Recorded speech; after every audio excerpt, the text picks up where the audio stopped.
Shalom, peuple de Dieu, soyez bénis au nom puissant et souverain de Jésus-Christ de Nazareth. Bienvenue sur notre chaîne YouTube Révélation TRS.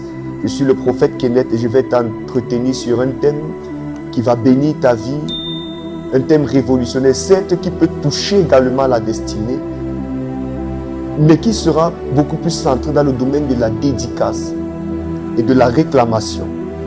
Certainement, tu as déjà entendu parler des réclamations dans plusieurs programmes de l'église, dans plusieurs affiches. Mais aujourd'hui, je vais te présenter la révélation sur ce qu'on appelle la dédicace, l'appartenance, dans un autre domaine, un autre niveau de compréhension.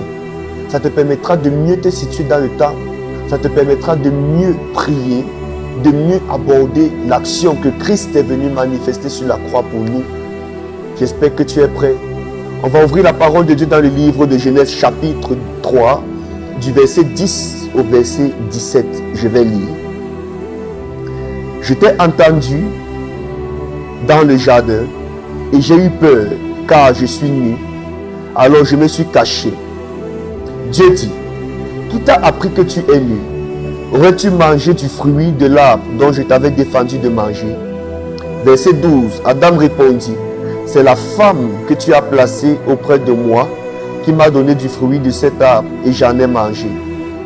L'Éternel Dieu dit à la femme, pourquoi as-tu fait cela? C'est le serpent qui m'a trompé, répondit la femme, et j'en ai mangé. Verset 14, il est écrit, alors Dieu dit au serpent, puisque tu as fait cela, te voilà maudit parmi tout le bétail et les animaux sauvages. Tu te traîneras sur le ventre et tu mangeras de la poussière tout au long de ta vie. Je susciterai l'hostilité entre toi-même et la femme, entre ta descendance et sa descendance. Celle-ci t'écrasera la tête et toi, tu lui écraseras le talon. Dieu dit à la femme, je rendrai tes grossesses très pénibles et tu mettras tes enfants au monde dans la souffrance. Voilà là où le verset commence à prendre tout son sens. Tu mettras tes enfants au monde dans la souffrance. Ton désir se portera vers ton mari, mais lui, il te dominera.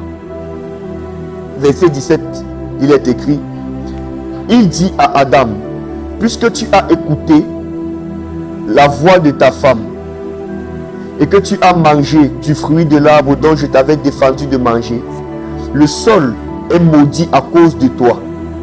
C'est avec beaucoup de peine que tu tireras ta nourriture tout au long de ta vie. Alléluia. Je vais également ouvrir la parole de Dieu dans le livre de Genèse, chapitre 4, verset 1er. L'homme s'unit à Ève, sa femme. Elle devint enceinte et donna naissance à Caïn. Elle dit, avec l'aide de l'Éternel, j'ai formé un homme. Alléluia. Alléluia. Je vais te parler de la part de l'Éternel aujourd'hui. Ça te permettra de mieux comprendre des choses dans le monde spirituel. Parce que le TRS, l'église que je dirige par la grâce de Dieu, qui est en fait le temple du réveil et de la sainteté, n'est pas seulement une église de miracles, une église de prodiges, mais c'est également un lieu où on vient devenir intelligent, parce que je pense que l'église, en réalité, qui est le corps de Christ, n'est pas qu'un lieu où on vient seulement prier après on rentre, mais un lieu où on vient, on prend de la connaissance, on écoute le Seigneur nous parler par sa parole, où on devient intelligent, de l'intelligence spirituelle, pour pouvoir comprendre, mieux aménager beaucoup de choses dans nos vies. Je dis toujours, la mère de l'intelligence physique, c'est l'intelligence spirituelle. Alléluia. Alors je t'entretiens sur cet thème, parce que je veux que la gloire de l'Éternel se manifeste dans ta vie, et que tu prennes conscience de qui tu es en Christ. Alléluia. C'est l'histoire de Adam et Ève depuis le jardin d'Éden. Lorsque Dieu a créé le jardin, Dieu a placé l'homme dans le jardin. L'homme était à son image et l'homme était à sa ressemblance. Mais pour que tu puisses mieux me comprendre, je vais aller avec toi dans le monde préadamique. C'est-à-dire avant que Adam ne soit, parce que ce que tu dois comprendre, c'est que Adam et Ève n'ont pas été les premiers hommes dans le jardin d'Éden, mais ils étaient les premiers hommes à l'image et à la ressemblance de Dieu dans le jardin d'Éden. Quand vous lisez la parole de Dieu, la Bible nous fait comprendre ceci dans le livre de Jérémie, chapitre 4, au verset 23. Jérémie, verset 23 à 27, Jérémie, lorsqu'il parle, il dit « Je regardais le ciel et voici, les montagnes ont disparu. Je regarde, il n'y a plus d'homme. » Dans notre version, on dit « Il n'y a point d'homme. » La terre est informe et vide. Vous voyez, les cieux et leur lumière ont disparu. Donc vous lisez la parole de Dieu et vous vous rendez compte que ce que Jérémie dit dans le livre de Jérémie 4, verset 23 à 27, surtout au niveau de l'accent de informe et vide, c'était le début de Genèse. Où on dit au commencement Dieu créa les cieux et la terre. Point. La terre était informe et vide. Entre le moment où Dieu avait créé la terre et le moment où la terre est devenue informe et vide, il y a eu une série de choses qui se sont manifestées. Alors vous devez donc comprendre que Dieu, dans le livre de Genèse, chapitre 1, au verset 2, n'était pas en train de créer la terre, mais était en train de reformer la terre. Il pouvait donc dire avec quelque chose qui était déjà là, que les eaux produisent des poissons, que la terre produisait de la verdure et tout cela. En fait, Dieu reformait à base de ce qui était déjà là, créer ces produits. Mais en fait, Dieu était en train plutôt de reformer, de réhabiliter la terre en fonction de l'eau qui était déjà là, en fonction du sol qui était déjà là. On dit qu'il a séparé la mer et tout cela, l'étendue d'en haut, l'étendue d'en bas. Vous lisez la parole de Dieu, vous allez vous rendre compte que Dieu est en train de reformer la terre. Alléluia. Mais ma question c'est que, pourquoi est-ce que la Bible nous dit la terre était informe et vide? Dans d'autres versions on dit tohu bohu, on dit c'était le chaos sur la terre. Est-ce que Dieu crée des choses mauvaises? Non.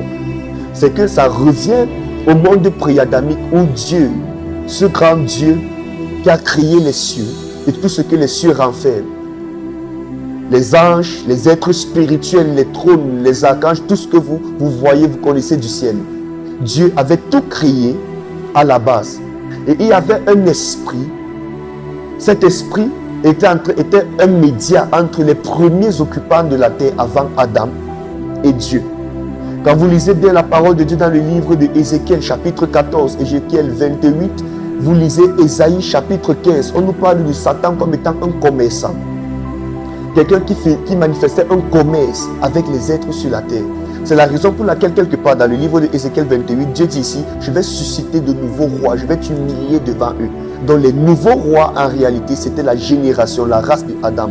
Pourquoi? Parce que Satan avait un rang élevé dans le ciel. Dans ce que Dieu avait créé, Satan avait une place un peu d'honneur. Il avait un rang supérieur à une catégorie d'esprit dans le ciel. Et la parole de Dieu disait, on l'appelait Hélène. Dans d'autres versions, vous connaissez Lucifer, mais en réalité, son véritable nom, c'était Hélène ou Éliel, qui signifiait ange de lumière. Il mettait le sceau de Dieu à la perfection. C'est lui qu'on présente dans Ésaïe à des moments comme étant le roi de Tyr, le prince de Tyr, l'entité spirituelle derrière le pays, la ville de Tyr à l'époque antique. Et il mettait le sceau de Dieu à la perfection. Mais un jour, à cause de sa beauté, il était fait de toutes sortes de pierres précieuses.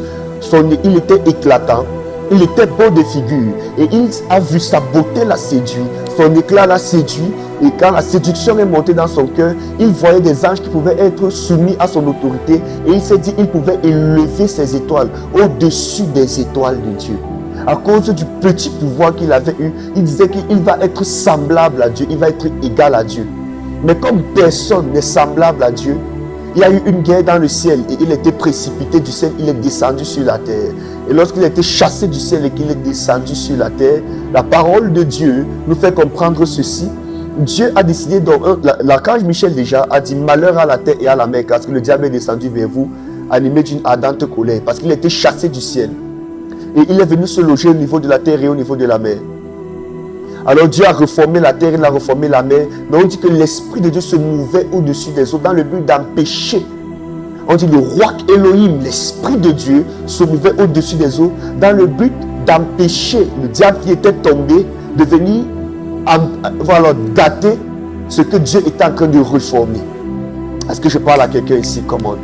Son esprit se mouvait au-dessus des eaux dans le but de maîtriser les entités qui étaient dans les eaux, afin que Dieu reforme la terre. Et comme Dieu a vu que Satan voulait être comme lui, il voulait être égal, semblable à lui, Dieu a donc dit, je vais donc utiliser les choses viles. C'est pour ça qu'il est écrit, Dieu prend des choses viles pour confondre les sages. Il était chassé des cieux, il est descendu sur la terre. Et comme lui, il était habitué aux pierres précieuses, chrysolites, onyx, tout ce que vous connaissez, selon la parole de Dieu, saphir et tout cela, Dieu a donc dit, je vais donc prendre quelque chose qui n'a presque pas de valeur. Mais c'est de cette chose que je vais fabriquer un être qui est à mon image et à ma ressemblance. D'où le plan de conception de l'homme, de Adam.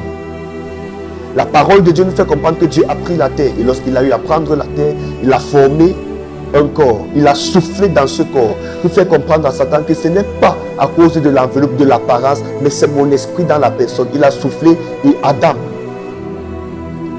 est devenu une âme vivante. Et Adam était à l'image et à la ressemblance de Dieu.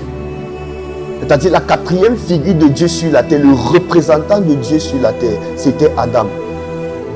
Pour voir Dieu, il fallait qu'on voie Adam. Parce que c'était lui qui était l'image et la ressemblance. Vous comprenez déjà pourquoi on appelle Jésus le second Adam. Et on dit de Jésus, qu'est-ce qu'on dit de lui? On dit il était à l'image. Et on dit il est l'image visible, voilà, du Dieu invisible. Le modèle qu'on voyait pour fabriquer Adam, c'était la personne de Jésus. Est-ce que je peux avancer ici? Quand vous lisez la parole de Dieu dans ce sens, vous comprenez ce que je vais vous expliquer maintenant, que Satan ne pouvait pas combattre Adam dans le domaine de la puissance, parce que Adam ressemblait à Dieu, en puissance aussi. C'était l'être parfait. L'eau ne pouvait pas le noyer. Quand Dieu lui dit d'ailleurs, tu vas nommer les animaux de la terre, il pouvait nommer le serpent, il pouvait nommer tel, il pouvait nommer tel, il pouvait nommer tel, il pouvait nommer tel, il pouvait nommer le scorpion, il pouvait faire tout ce que vous connaissez. Il pouvait donner un nom à toutes les créatures. Il pouvait entrer dans l'eau et nommer les poissons. Il pouvait aller en surface, il nommait les oiseaux, c'est-à-dire sans elle, parce qu'il était l'être parfait. Tout lui était soumis dans le jardin d'Éden. Alors, la parole de Dieu nous fait comprendre qu'il avait un problème, c'est qu'il voyait les animaux marcher en paire. Il voyait le lion, la lionne. Il voyait les animaux avec les mâles, avec les femelles en paire. Et quand lui se voyait, il se voyait comme un homme qui est seul. Alors, qu'est-ce qui s'est passé? Je vais vous faire comprendre qu'en fait, la souffrance que nous connaissons aujourd'hui, tout ce que vous pouvez voir et tout cela, ça vient en partie aussi à cause d'un problème d'éducation sur le mariage. Je ne suis pas en train de te prêcher sur le mariage. Loin de là. Alléluia. Mais ça peut quand même, à un moment donné, mettre en lumière certains points dans ta compréhension des choses de Dieu. Tu me donnes un amen et j'avance. La Bible me fait comprendre ceci. Quand Dieu a créé Adam, Adam voyait les animaux en paire. Alors qu'est-ce que Dieu a fait lorsqu'il a vu Adam dans cet état? Il a dit à Adam, tu vas nommer tous les animaux de la terre. Il a nommé les animaux, mais Ève n'était pas encore là. Lisez bien la parole de Dieu. Lorsqu'il nommait les animaux, la femme n'était pas encore là. C'est après avoir nommé les animaux que la femme, Dieu a dégagé la femme de sa côte. Alléluia. Du coup, tous les animaux de la terre étaient soumis à l'autorité de Adam.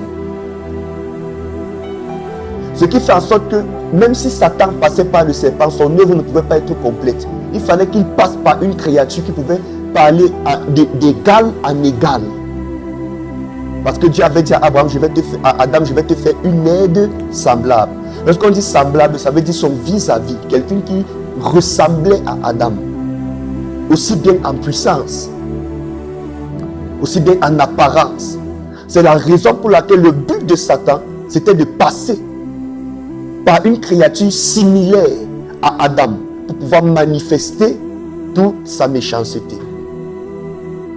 Alors, comme tous les animaux étaient déjà soumis, il ne pouvait pas prendre le lion pour venir combattre Adam parce que le lion était soumis au pouvoir de Adam.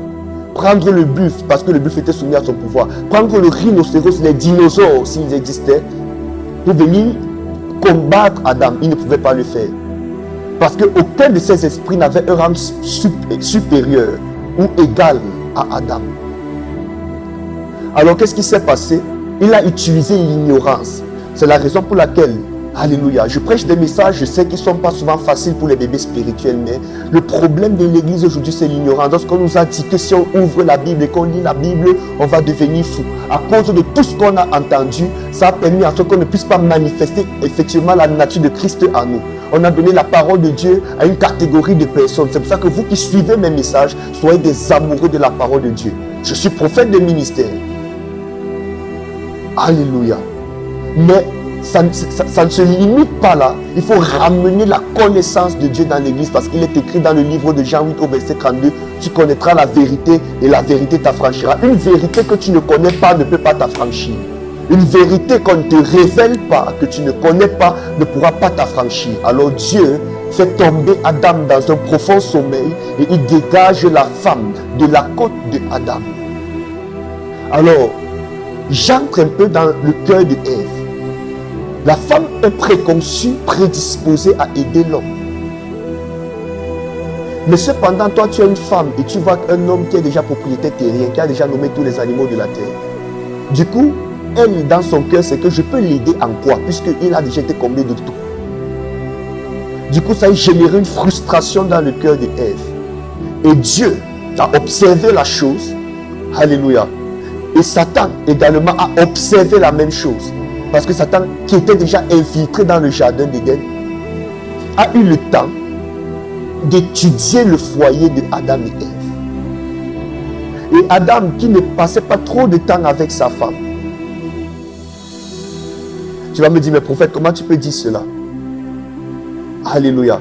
Parce que Adam n'était pas là lorsque le serpent donnait la pomme à sa femme. Alors Satan voulait, parce qu'il était jaloux du fait que l'homme ressemble à Dieu, il voulait déstabiliser l'homme. Et il ne pouvait pas l'attaquer par la puissance de manière frontale. Il a utilisé ce qu'on appelle la ruse. Lui qui était même un commerçant, un rusé, il a utilisé cette technologie. Mais il n'a pas parlé à Adam directement. Pourquoi? Parce que Dieu avait dit à Adam, Adam était fait à l'image et à sa ressemblance. Mais Adam, qui savait qu'il était à l'image et à la ressemblance de Dieu, n'avait pas donné cette information à sa femme. Vous savez que ce couple avait un problème de communication. Et Satan s'est donc servi de cette information, pour venir maintenant dérouter la destinée de la femme. Qu'est-ce qui s'est passé?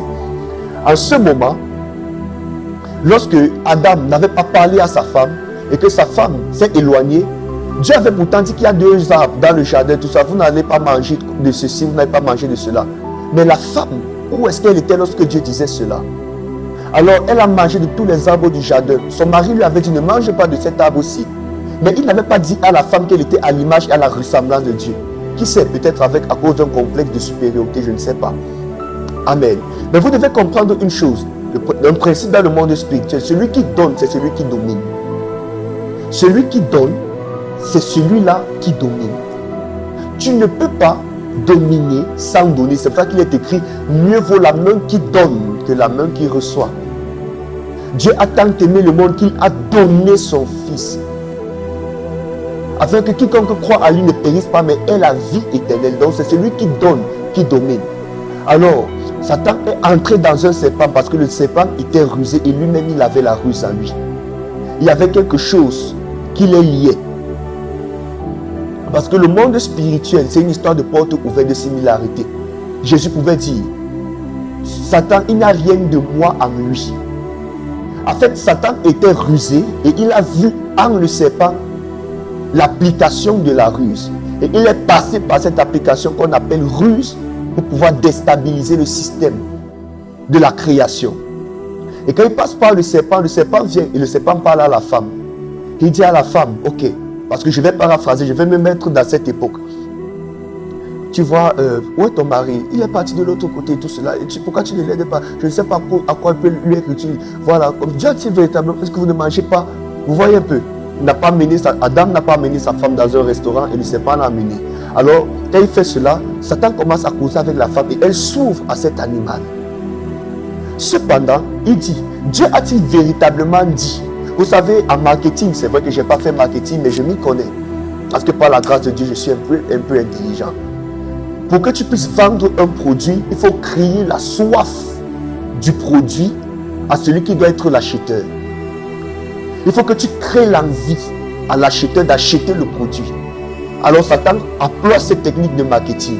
Dieu a-t-il véritablement dit, parce que vous devez savoir, il était commerçant, que vous ne mangez aucun des arbres du jardin? Il dit oui, sauf tel. Après il dit, c'est parce que Dieu savait que si vous mangez de cet arbre, vous alliez être comme lui. Or, la femme ne savait pas qu'elle était déjà comme Dieu, parce que son mari ne lui avait pas dit. Si elle est semblable à Adam et que Adam est semblable à Dieu, et qu'elle est semblable à Dieu, alors il ne lui avait pas dit cela. Alors Satan a utilisé cette information et elle, dans son cœur, voulant aider son mari, mais ne voyant pas dans quel niveau elle pouvait lui être utile, a été séduite. Elle a vu que le pays était, le fruit était bon pour ouvrir l'intelligence. Pour ouvrir l'intelligence. Alors quand elle a vu cela, elle s'est dit, ok, certainement si je donne ce fruit, il pourra être comme Dieu. Parce qu'elle ne savait pas déjà que son mari était à l'image et à la ressemblance de Dieu. Voilà là où le déclic a commencé. Alors, elle prend la pomme. Elle mange la pomme. Et lorsqu'elle mange la pomme, elle prend la pomme, elle donne à son mari. Le serpent avait déjà dominé sur la femme parce que dans le monde spirituel, celui qui donne, c'est celui qui domine. Et maintenant, la femme avait la pomme. Elle a donné à son mari. Conséquence, elle domine aussi sur son mari. C'est la raison pour laquelle, pour des hommes, la femme a un pouvoir de dominer sur l'homme. Elle peut te parler sans toutefois ouvrir la bouche. À cause de ses rondeurs, à cause de ses formes et tout cela. C'est bibliquement explicable. Elle exerce une forme de pression, de domination, sans toutefois ouvrir la bouche, même par son regard, par certains caractères, par certaines choses qu'elle peut manifester, qui peuvent te faire fléchir. À cause de quoi? Du mystère de la domination. Elle prend la pomme, elle donne à son mari, et la Bible dit que lorsqu'il a mangé la pomme, leurs deux yeux se sont ouverts. Parce que ses yeux, quand il a mangé, ne se sont pas ouverts. Mais leurs deux yeux se sont ouverts. Et ils ont vu qu'ils étaient nus.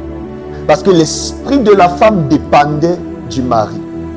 Quand elle a mangé la pomme et qu'elle a donné la pomme à son mari, conséquence, elle a dominé. C'est pour ça que Dieu dit quelque part, dans le passage qu'on venait de lire dans le livre de Genèse 3, verset 10 à 17, Dieu lui dit, comme tu as écouté au verset 16 la voix de ta femme, comme tu as écouté la voix de ta femme, 16 à 17. En fait, je vais te faire comprendre que Adam n'avait jamais écouté le serpent. Mais il avait écouté la femme. Et c'est la femme qui avait écouté le serpent. Du coup, le serpent a dominé sur Adam par la femme. Est-ce que je parle à quelqu'un? L'ignorance que la femme avait eu à manifester, je donne le tort aux deux parce qu'il n'avait pas donné cette information à sa femme. Du coup, Satan s'est servi du manque de connaissances pour pouvoir faire périr l'humanité. Osée 4, verset 6. Mon peuple périt faute de connaissance. Elle ne connaissait pas qu'elle était à l'image et à la ressemblance de Dieu. Alors quand elle a mangé la pomme, et elle a donné la pomme à son mari, lui à son tour, consommant la pomme, s'est retrouvé inférieur à la femme, parce qu'elle a dominé sur lui. C'est la raison pour laquelle quelque part quand Dieu vient, Dieu dit à la femme, tes désirs seront portés vers ton mari. C'est-à-dire lorsque tu auras besoin de quelque chose, tu vas lui dire. Et lui, il dominera sur toi. Parce que dans le monde spirituel, il te faut donner pour dominer. Celui qui donne, c'est celui qui domine. Est-ce que je parle à quelqu'un? Alors, comme elle a donné la pomme à l'homme, l'homme voyait la femme parler. Mais il y avait eu un phénomène de exousia, c'est-à-dire faire parler quelqu'un. Il ne savait pas que la femme avait déjà été infectée par une mauvaise conversation. Alors la femme a dominé sur lui. Dieu vient réparer dans l'erreur. Il dit désormais, tu seras son aide. Et maintenant tes désirs seront portés vers lui. Et par conséquent, lui, il va dominer sur toi. Parce que celui qui donne, c'est celui qui domine. C'est la raison pour laquelle on dit l'homme est le chef de la famille. Mais je vais te faire comprendre une chose. Si l'homme est le chef de la famille, pourquoi est-ce qu'il a besoin d'être aidé? C'est vrai, je prêche pas sur le mariage. Mais il est écrit, la femme vertueuse bâtit la maison. Pourquoi c'est la femme qui bâtit alors que c'est l'homme qui doit dominer? Parce que l'homme peut être un visionnaire, mais la vision s'accomplit par la force que Dieu a donnée à la femme. Dieu donne le plan à l'homme, comme il a donné le plan à Abraham. mais ça s'accomplit par la femme qui est son aide, pour que les deux forment en réalité une seule. Je peux avancer ici. Quand vous lisez la parole de Dieu dans ce contexte biblique, vous vous rendez compte que la femme avait vendu la domination au serpent. Mais quand je plonge avec toi dans plus de révélations, je vais te faire comprendre une chose. Là, j'entre, parce que je mettais le fondement, j'entre dans mon message, proprement dit. En réalité, quand vous lisez la parole de Dieu, cernez ceci avec moi. Le serpent était juste un être que Satan a utilisé pour venir manifester sa méchanceté. Satan ne pouvait pas dominer sur l'homme dans l'enveloppe du serpent. Le corps de Satan n'était pas dans le serpent, mais c'était dans la paume. Ce qui était dans le serpent, c'est l'esprit de Satan. Mais le corps de Satan était dans une paume. Satan avait besoin de mettre son corps dans un corps pour manifester sa volonté. Alors il fallait qu'il possède la paume, il fallait qu'il fasse en sorte que la femme mange la paume pour pouvoir, au travers de ce qu'elle va manger, s'intégrer dans la femme. Posez-vous la question de savoir pourquoi est-ce que lorsque Dieu a chassé Adam et Ève du jardin par les anges, pourquoi le serpent ne les a pas suivis? Parce que en réalité, je vais te faire comprendre une chose. Dieu n'avait pas chassé Adam et Ève du jardin d'Éden. Tu vas dire non, mais le prophète il concrétise la parole. Non, je ne concrétise pas. En fait, ce que Dieu était en train de chasser du jardin d'Éden, c'était le corps de Satan. Mais le corps de Satan était dans quoi? Était dans Adam et dans Ève parce qu'ils avaient mangé la pomme. Le serpent n'avait pas mangé de pomme. Conséquence, quand ils sont chassés du jardin, le serpent ne pouvait pas partir également. Le serpent n'avait pas mangé de pomme. Mais ceux qui avaient mangé la pomme, c'était Adam et c'était Ève. Alors comme Satan avait besoin d'un corps, et qu'il a pris la pomme, il a mis son corps dans la pomme, c'est la raison pour laquelle quand Jésus revient, il prend la coupe de vin, le vin qui est issu d'un fruit. Je pourrais prêcher sur la bataille des fruits, qu'on appelle le raisin, et il a pris le blé qui lui est provenu, il a pris le pain qui lui est fabriqué à base de blé. Et maintenant, quand vous lisez la parole de Dieu, dans ce sens que je suis en train de vous dire, dans cet axe que je suis en train de vous donner, vous vous rendez compte que Jésus dit, voici mon corps et voici mon sang. En fait, c'était une histoire de mettre son corps dans quelqu'un. Il dit, buvez mon sang et mangez mon corps. C'était la bataille des fruits, la bataille du corps prédominant, de la prédisposition prédominante. Alléluia. Quand Satan a eu à donner son corps, automatiquement son esprit est allé dans son corps. Et lorsque la femme a mangé, Satan s'est inclus dans le corps de la femme. Mais il y a une chose que Dieu a dit, qui a attiré mon attention.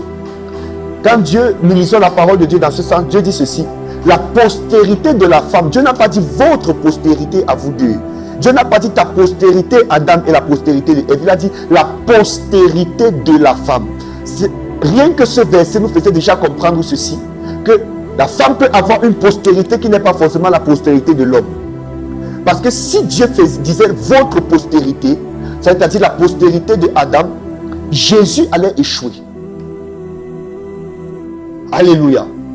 Mais quand Dieu dit la postérité de la femme, c'est parce que c'est la femme qui a eu à prendre la pomme et à donner à l'homme. C'était à elle de réparer son erreur. Mais pour cela, c'était une bataille qui devenait déjà une bataille générationnelle. C'est ce qui donnait le droit légal à Marie, la mère de Jésus, de pouvoir enfanter sans l'aide de Joseph. Parce que si Jésus venait de Joseph, il allait échouer. Parce que la femme dominait déjà sur l'homme depuis la base en lui donnant la pomme. Alléluia.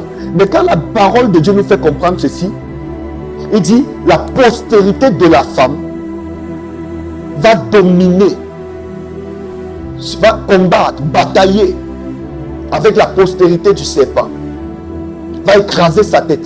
C'est que Dieu était déjà en train d'annoncer que la femme va avoir une postérité qui ne sera pas forcément la postérité de l'homme. C'est la raison pour laquelle Marie pouvait être là en train de faire ses tâches ménagères, mais à un moment donné, un ange vient et lui dit, Tu es béni, des félicitations, tu as trouvé grâce aux yeux de Dieu et tout cela. Et comme tu as trouvé grâce aux yeux de Dieu, tu vas tomber enceinte. Ton nombre va te couvrir. Tu vas donner au monde un enfant qui va paître des nations avec une belle de fer. Son nom sera Jésus. Il a dit tout ce qu'il a eu à dire. Alléluia. Et quand la chose s'est manifestée de ce genre, c'est la raison pour laquelle Dieu nous a sauvés par une postérité de la femme. Pour pouvoir racheter le temps. Nous qui sommes en Christ, nous sommes de la postérité de la femme. C'est la raison pour laquelle l'Église est l'épouse. Que ce soit nous, quand on parle de l'Église, il y a des hommes, il y a des femmes. On dit que l'Église est l'épouse de Christ. C'est-à-dire on prenait en spiritualité une identité de femme. Alléluia. Est-ce que je suis en train de parler à quelqu'un ici? Tu es béni par cet enseignement. Amen. Quand la chose se passe de ce genre, Satan a déjà possédé le corps de la femme qu'on appelait Ève. Et lorsqu'il a déjà possédé le corps de Ève, Ève est appelée à enfanter. Elle est appelée à donner au monde des hommes. Parce que vous devez savoir une chose, le mystère de la femme, c'est que la femme, la matrice de la femme, c'est un autel. Quand la femme saigne, elle est en train de dire à la nature, le sang que je suis en train de donner le rend éligible de pouvoir enfanter, c'est un sacrifice. Lorsqu'elle arrête de saigner, on parle de ménopause, conséquence, elle ne pourra plus accoucher. Parce que en fait, la matrice de la femme, c'est un autel. Il faut qu'elle sacrifie son sang pour être éligible à porter une grossesse. Et si elle arrête de donner ce sacrifice de sang, on parle de ménopause parce qu'elle ne pourra plus enfanter. Quand Satan a eu à posséder le corps de celle qui pouvait donner au monde des hommes, quelque chose s'est passé. Il était déjà, parce que vous devez savoir, il y a une différence entre la chair et le corps. C'est vrai, la Bible a souvent tendance, dans certaines versions, à entremêler, mais il y a une différence entre la chair et le corps. Il y a la chair qui est la peau, mais il y a la chair qui est la prédisposition dans la peau. La Bible dit dans le livre de Galates 5 au verset 22, les désirs de la chair, c'est tel. On dit les désirs de la chair sont concurrents aux désirs de l'esprit. Les désirs de l'esprit, c'est l'amour, la patience, la bonté, mais les désirs de la chair, les excès de table, les calomnies, les sectes, tout cela. Tout ce qui est mauvais, c'est les désirs de la chair.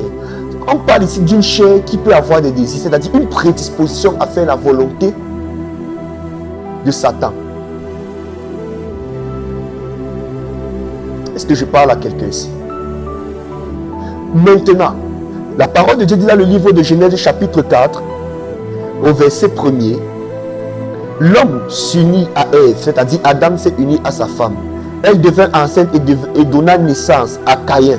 Et elle dit, avec l'aide de l'Éternel, j'ai formé un homme. Vous devez comprendre que le processus de l'accouchement, de l'enfantement, ce n'est pas un processus de 2 personnes, c'est-à-dire homme et femme, mais de 3 personnes. C'est comme ça qu'il est écrit, une corde à 3 fils est difficile à rompre. Elle dit, j'ai donné au monde par l'aide de l'Éternel. Dieu, l'Éternel qui lui est un esprit. Ça veut dire que les femmes accouchent par l'aide des esprits. Sauf qu'il y a un problème. Satan avait déjà possédé le corps de la femme par la paume. Conséquence, ça rendait la femme éligible à la mort. Et il a volé par ce fait la domination que l'homme avait. C'est pour ça que Satan est appelé le prince de ce monde. Mais sinon, à la base, ce n'était pas lui le prince de ce monde. Mais parce qu'il avait donné la paume à la femme, il avait eu à dominer sur elle. Raison pour laquelle il a utilisé la même technique, la même astuce avec Jésus. Quand Jésus vient, on dit le diable, il a pris un temps de jeûne après qu'il ait reçu le Saint-Esprit. Satan est venu le tenter 40 jours. Et la dernière tentation, Satan lui dit, regarde tout ce que tu es en train de voir. Dans la tentation, Satan cherchait à donner quelque chose à Jésus. Qui a remarqué cela, à lui donner quelque chose. Mais à un moment donné, il regarde toute la terre, il dit voici les royaumes, voici tel. On dit il a transporté Jésus, voici les royaumes, voici tel. Toutes ces choses m'ont été données. Ma question, Dieu n'avait rien donné à Satan, mais c'est Adam, en prenant la paume, qui avait donné la domination que Dieu lui avait donnée. Il avait donné cette domination à qui? Au diable. Du coup, Satan est devenu le prince de ce monde. Sinon, l'homme était prédisposé à dominer sur toute la terre. Alors qu'il présente les royaumes, Jésus lui a dit, tu n'adoreras le Seigneur, ton Dieu, qu'à lui et lui seul, à part lui. Parce que si Jésus acceptait le cadeau, c'est-à-dire le don que Satan était en train de lui faire, Satan aurait pu dominer sur lui. Est-ce que je parle à quelqu'un? Satan n'a pas combattu Jésus avec le feu. Il n'a pas combattu Jésus avec la force. Mais il a combattu avec quoi? Avec la connaissance du donné. C'est la raison pour laquelle ne plaisante pas avec celui qui te donne un droit. Ne plaisante pas avec la personne qui t'a donné au monde. Toi qui dis non, elle est sorcière, ma mère est sorcière, ma mère est comme ci, ma mère est comme ci. Il n'est pas exclu qu'un parent peut être sorcier et tuer son enfant. Il n'est pas exclu. Mais la Bible ne te dit pas de couper ton parent de ses vivres, d'empêcher à ton parent d'avoir des choses venant de ta part. Au contraire, il est écrit, Jésus dit ceci, ton ennemi a faim, donne-lui à manger, il a soif, donne-lui à boire. Mais en faisant cela, ce sont des charbons ardents que tu mets sur sa tête. Parce que celui qui donne, domine. Alléluia. Alors, la femme, qui elle est une matrice, était déjà éprise d'une prédisposition mauvaise en elle. Et cette prédisposition-là qu'on a appelée la chair, qui pouvait la rendre, frustrée, dérangée, qui pouvait faire en sorte qu'elle souffre lorsqu'elle accouche. En réalité, le corps de Satan dans la femme prédisposait la femme à être faible pour que lui, il soit fort. C'était un échange de destinée. Alors, ce qui attire mon attention, c'est Genèse chapitre 4, verset 1er. J'ai donné au monde un homme par l'aide de Dieu. Ça veut dire que les esprits, si Dieu peut aider, ça veut dire qu'il y a des personnes, des femmes qui peuvent accoucher par d'autres esprits. Parce que Dieu est esprit.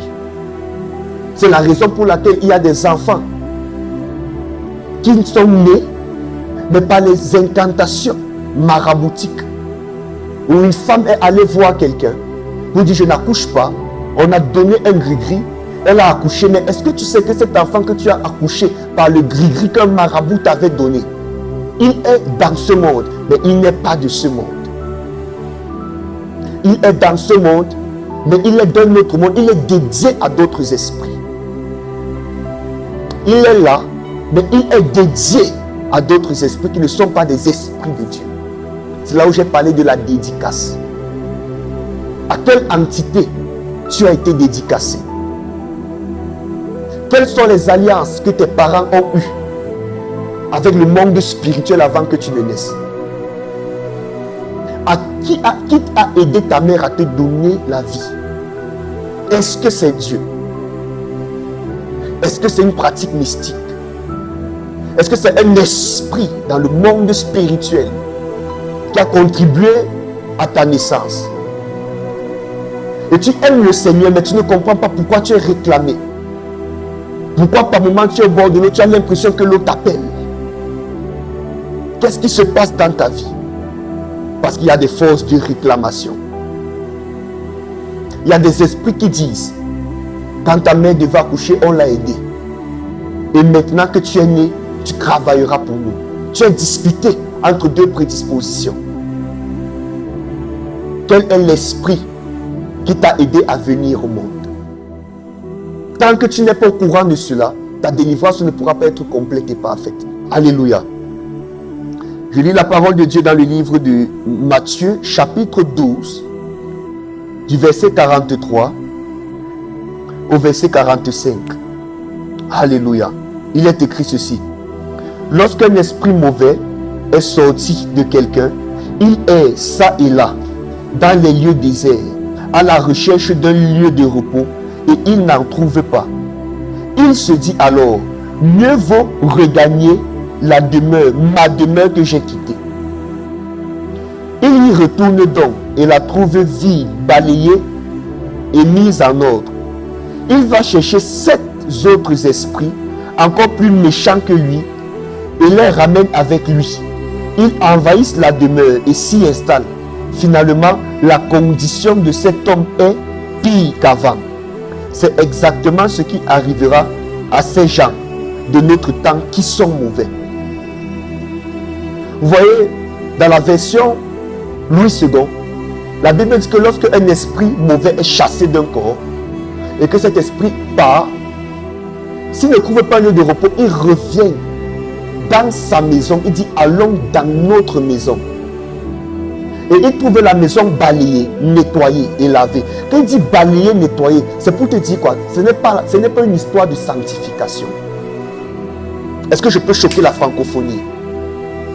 La sanctification en ce moment n'a pas son pouvoir. Tu peux te sanctifier, ne pas pécher, ne pas faire tel, mais appartenir à des esprits mauvais. Ils disent ceci: allons regagner notre maison. Et on a enseigné aux hommes de Dieu à chasser des esprits, ce qui est tout à fait bien. Mais on n'a pas enseigné aux hommes de Dieu, une fois que tu as chassé des esprits, est-ce que tu as dédicacé la personne à Dieu? On connaît dans nos églises désormais chasser des esprits. C'est un grand pas de la gloire de Dieu. Je bénis l'Éternel pour cela. Mais est-ce qu'on connaît dédicacer les hommes au Saint-Esprit après avoir chassé? Parce que l'esprit n'est pas revenu dans la maison. Parce que vous devez savoir, le corps d'un homme c'est une maison. La Bible nous fait comprendre. Ne savez-vous pas, dans 1 Corinthiens chapitre 3 verset 16 à 17, ne savez-vous pas que vos corps sont le temple du Saint-Esprit et que Dieu habite en vous? Si quelque chose veut détruire le temple de Dieu, Dieu va détruire cette chose. Car le temple de Dieu est saint et c'est ce que vous êtes. Lorsqu'on parle de temple, on parle également de maison. Alléluia. Alors, ton corps est un temple. Mais quel esprit occupe ce temple? À quel esprit tu es dédicacé?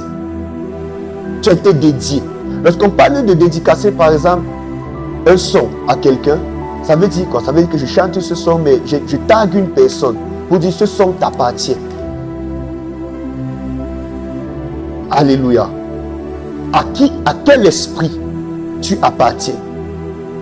Tu vis, tu travailles, mais chaque jour tu rencontres des mauvaises personnes. Des personnes mauvaises sur la route de ta vie. J'ai envie de te poser une question. À quel esprit tu es dédicacé? Pourquoi tu rencontres toujours ces mauvaises personnes? À cause du système de l'appartenance. À cause du système de l'appartenance. On dit les démons viennent dire rencontre dans notre maison. Ils trouvent la maison balayée. Certainement tu ne pêches pas, tu ne bois pas, tu ne fumes pas. Tu t'abstiens. Et beaucoup dans nos églises sont dans cet état. Je ne fais pas tel, je ne fais pas tel, je ne fais pas tel. Mes félicitations. Mais est-ce que dans cet état, tu appartiens à Dieu? Si on parle de sanctification, les moines se sanctifient. Le standard de sanctification est trop élevé. Lorsque nous on dit tu ne tueras pas, non, tu les mouches. Eux ne tuent même pas des mouches, même pas des moustiques. Mais est-ce que parce qu'ils vivent de cette manière, ils appartiennent à Christ et ils auront le salut? La sanctification ici n'est pas un problème. À toi qui penses que parce que tu te sanctifies, tu fais plaisir à Dieu. Tu ne fais pas plaisir à Dieu lorsque tu te sanctifies, c'est pour ton bien. Dieu restera Dieu avec ou sans ta sanctification. Est-ce que je suis en train de te dire de te livrer à n'importe quelle vie? Non. Je suis en train de te dire ceci. Tu peux être sanctifié sans appartenir à Dieu. Tu peux être purifié sans appartenir à Dieu. Parce que les esprits viennent trouver leur maison balayée, lavée, nettoyée. Mais viennent 7 fois plus fort pour dire que rentrons dans notre maison. Ta sanctification est au profit de quel esprit? Alléluia. Alléluia. À quel esprit tu as été dédié? À quelle force est-ce que tu appartiens? Quand je lis la parole de Dieu, je me rends compte d'une chose. Au temps de Jacob, il a eu à avoir des femmes qui ne parvenaient pas à accoucher. Il y a une qu'on appelait Rachel, la mère de Joseph. Et pour accoucher, elle a eu à prendre les fétiches de son père, qu'elle a mis dans sa partie intime. Elle a caché cela dans son sexe. Elle a effectué le voyage avec Jacob. Alors, son père qu'on appelait Laban, lui, il était un magicien. Le père de Rachel était un occultiste. Il pratiquait la divination. Rachel a pris les fétiches de son père, elle a caché dans son sexe. Or, Jacob, qui lui était le père de Joseph, lui, il appartenait à Dieu. Et lui, appartenant à Dieu, il s'est uni avec sa femme, ils ont donné au monde de Joseph. Mais quelque part, Joseph a eu des révélations provenant du Saint-Esprit. Mais dans le livre de Genèse chapitre 44, Joseph, une fois qu'il est déjà en Égypte et qu'il est déjà devenu gouverneur, dit quelque chose. Il a pris la coupe, il l'a mis dans le sac de son frère Benjamin parce qu'il voulait que Benjamin lui revienne. C'était un piège qu'il avait tendu. Il a envoyé des soldats pour aller récupérer la coupe. Et après, il disait, c'est la coupe dont Joseph se servait pour pouvoir manifester la divination pour le roi. Ma question, la divination est condamnée par Dieu. Mais comment Joseph a commencé avec le Saint-Esprit et a fini avec la divination par la coupe? Parce que premièrement, la divination, c'était l'héritage de son grand-père qu'on appelait Laban, qui pratiquait la divination, qui avait même dit à Jacob que j'ai vu par divination que Dieu me bénit à cause de toi. Il a commencé avec le Saint-Esprit, mais qu'est-ce qu'il a fait en sorte qu'il vive? Tu peux commencer avec Dieu, mais qu'est-ce qui a fait en sorte qu'il vive? Parce que la prédisposition qui était en lui le dédiait à deux esprits. Il était disputé entre l'Esprit de Dieu et les alliances de son Père. Lorsqu'on parle de dédicace, un lien familial peut être dédicacé à un esprit. Une alliance familiale peut te dédicacer. Tu es sauvé, tu es en Christ, lui, tu appartiens à Jésus. Mais le fait que tu sois ancré dans les eaux de baptême, ça n'a pas changé ton sang. C'est toujours le sang de ton père, le sang de ta mère, de ton arrière-grand-père, de ton arrière-grand-mère qui coule dans tes veines. Tu appartiens à Christ. C'est la raison pour laquelle tout chrétien qui se respecte a deux lignées. Il a la lignée physique et il a la lignée spirituelle. Tout chrétien qui se respecte a deux sangs. Il a le sang, je vais dire trois. Le sang de Christ qui milite en sa faveur, le sang de son père et le sang de sa mère. Et comme l'âme de l'homme vit dans le sang, prier avec le sang de Jésus nous dédie à lui. Remarquez, lorsque vous lisez la parole de Dieu, lorsque Israël était en captivité chez les Égyptiens, Dieu avait donné l'instruction à la Pâque de tuer des veaux, de prendre le sang, de mettre le sang des veaux au niveau des portes, des linteaux des portes. Et l'esprit devait passer. Là où l'esprit allait voir le sang, il n'allait pas tuer. Mais là où il n'allait pas voir le sang, il allait tuer. Parce que le sang peut te prédisposer à attirer un genre d'esprit, peut te mettre en accord avec un genre d'esprit. Ton sang te dédie à quel esprit? Et tu fais des rêves où on te donne des repas de nuit, où des serpents viennent t'attaquer, où tu es saturé des couches de nuit, parce que le sang que tu as te donne une appartenance. C'est pour ça que Jésus également a donné son sang pour nous dédier à lui. Est-ce que je parle à quelqu'un? Peu importe la force qui te réclamait, la force qui voulait te dominer, que le Seigneur brise cela. C'est la raison pour laquelle, écoutez très bien ce que je vais dire. Satan savait ce que ça fait d'être dans le corps de Ève et d'être dans le corps de Adam. Et c'est à cause de cette action-là, c'est à cause de ce mystère-là, qu'aujourd'hui, il y a des hommes qui se sentent femmes et qu'il y a des femmes qui se sentent hommes, ce qui est strictement condamné par la parole de Dieu. Il y a des hommes qui se disent, qui se sentent femmes, mais des femmes qui se sentent hommes. C'est une mauvaise prédisposition. Alléluia. Est-ce que je parle à quelqu'un ici?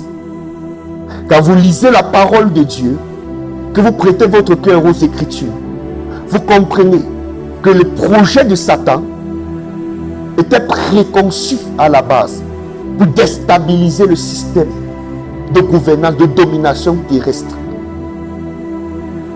Mais le Seigneur est venu corriger cela en envoyant Jésus. Jésus, qui lui est de la postérité de la femme, est venu reprendre la domination en donnant sa vie, en payant ce qu'on appelle la caution par son sang. Et lorsqu'il payait la caution par son sang, c'était dans le but de nous racheter, afin que nous puissions être en paix avec Dieu. Dans le but de rappeler à l'homme l'essence même de la domination à laquelle Dieu l'avait appelé. Venant marcher sur les eaux, venant démontrer toutes sortes de miracles et de prodiges. C'est la raison pour laquelle je suis de ceux qui pensent ceci. Si Jésus de la Bible, que nous lisons dans la Bible, était plutôt venu dans cette époque-ci, malgré toute la connaissance que nous avons, les chrétiens allaient le vilipender. Ça n'allait même pas être les païens, mais ça allait être les chrétiens. Parce que le chrétien ne veut pas comprendre que Dieu l'a appelé à une vie chrétienne puissante.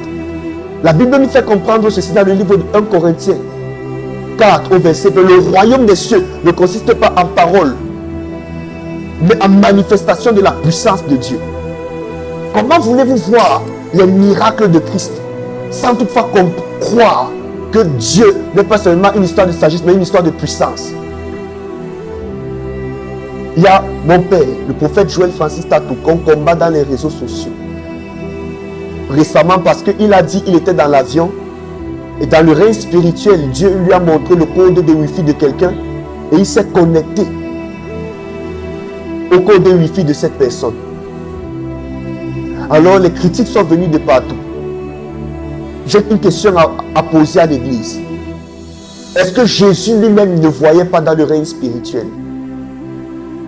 Le problème n'est pas le fait qu'il voit, mais qui voit à cause des haines qu'on a contre cet homme. On commence à l'insulter, à le critiquer, mais on prie chez nous disant Seigneur, je veux voir des miracles. On dit, certains hommes de Dieu ont même commencé à dire que le prophétique, le domaine de la voyance, parce que voir en fait c'est voir. Le mot voyance, on appelait les prophètes, c'est écrit noir sur blanc dans la parole de Dieu, que les prophètes d'autrefois, dans 1 Samuel chapitre 9, au verset 16, on dit ceux qu'on appelait autrefois les prophètes, qu'on appelle aujourd'hui les prophètes, autrefois on les appelait des voyants. À des moments, c'est le mot qui fait nuance. Alléluia. Mais le fait qu'il parle de j'ai vu le numéro de tel dans mon esprit pour me connecter au Wi-Fi, il était en difficulté, Dieu lui a montré une piste. Mais on commence à le vilipender, on commence à le critiquer, on commence à l'insulter. On commence à dire du n'importe quoi. Parce que les chrétiens détestent la puissance. Les chrétiens sont ennemis de la puissance de Dieu. Même Jésus a dit à un homme, avant que tu ne sois ici, je t'ai vu, tu étais sous l'arbre. Et il était choqué de la précision de ce que Jésus était en train de lui annoncer. Jésus lui a dit, voici un homme en qui il n'y a point de fraude. Je pense Nathanaël. Mais les hommes, comme c'est Jésus de la Bible, c'est bon. Mais comme c'est un prophète, comme le prophète Joël Francis Tatou, il faut qu'on le tue. Il faut qu'on le vilipende. Il faut qu'on l'insulte. Et si un homme de Dieu de cette génération vient marcher sur les eaux, comme Jésus marchait sur les eaux, les chrétiens vont dire c'est le vaudou, c'est le mysticisme. Je vois des personnes, par exemple ici au Cameroun, il y a une tribu qu'on appelle les Sawa. Et ils ont ce qu'on appelle chez les doigts là-bas. Il y a un rituel qu'ils appellent le gondo où les hommes peuvent entrer dans l'eau et sortir avec la nourriture. Parler dans l'eau, entrer dans l'eau et sortir, les vêtements sont secs. Quand c'est eux qui font cela, les hommes voient cela en spectacle. Mais quand un homme de Dieu viendra marcher sur les eaux, comme Jésus avait fait, parce que Jésus a dit, ce que j'ai fait, vous allez faire comme moi et même plus que moi. Ça veut dire que si un homme de Dieu se lève et marche sur les eaux aujourd'hui, c'est vous les chrétiens, nous les chrétiens, qui allons commencer à le vilipender et à l'insulter. Pourquoi il y a tant de méchanceté dans le corps de Christ? Ennemis de la puissance. La Bible dit qu'ils aiment la lettre, mais ils renient ce qui en fait le fond. Le royaume des cieux, c'est une histoire de puissance. Je peux te dire que Jésus est allé en Judée, il est allé à Galate, il est allé à tel. Mais si tu as mal au pied pendant le moment où je te parle de Jésus, si je te présente un Jésus sans te montrer les preuves, je base ma croyance sur une histoire biblique et non sur un fait de puissance. Tu ne peux pas croire en Dieu sans croire au mystère de la résurrection. Mais si on ressuscite les morts, on va vilipender les hommes de Dieu comme Alpha Lucao. On va dire non, il a ressuscité tel mort. Les gens vont dire ce sont les miracles fake, les miracles fabriqués. Et ce sont les chrétiens qui sont les premiers à dire cela. Et des gens vont dire des choses comme quoi, est-ce que Dieu aimait le spectacle? Est-ce que Dieu aimait tel? Est-ce que Dieu aimait tel? Arrêtez de combattre ce que vous ne comprenez pas. Et ce qui m'écoeure, c'est qu'il y a des hommes de Dieu qui sont des pères que nous respectons, mais qui sont les premiers à combattre leurs frères ministériels à cause de la puissance qu'ils démontrent. Parce qu'ils veulent bâtir leur identité, leur équilibre, leur personnalité sur la tombe des autres. C'est en insultant d'autres hommes de Dieu, disant qu'ils sont faux, qu'ils veulent paraître vrais devant les hommes. La Bible dit que c'est que tu es prophète et que tu es aimé. C'est Jésus qui a dit cela. Tu es aimé de tout le monde et tu es un faux prophète. On doit te détester si c'est que tu es un véritable serviteur de Dieu.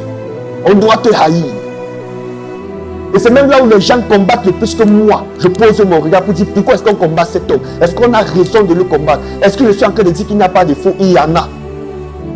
Mais tellement le chrétien est habitué à aimer le faux qu'il voit moins le vrai.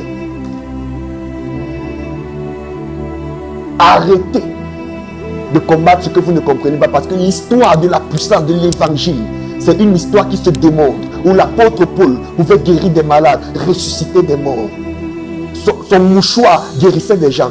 Et si aujourd'hui un homme de Dieu prie et que les gens guérissent, comme l'apôtre Paul avait un mouchoir et ça guérissait des gens, si moi je prêche un jour et que j'ai un mouchoir pour enlever la sueur, on va dire que voilà là où il y a sa puissance. Les chrétiens cherchent à voir Satan là où il n'y a pas Satan. Finalement, vous êtes de quel camp? Soit vous appartenez à Christ, à Jésus-Christ de Nazareth, qui démontre ses preuves par la puissance, soit vous êtes contre lui. La parole de Dieu dit, celui qui n'est pas avec moi est contre moi. Est-ce que tu es avec Dieu ou bien tu es contre Dieu?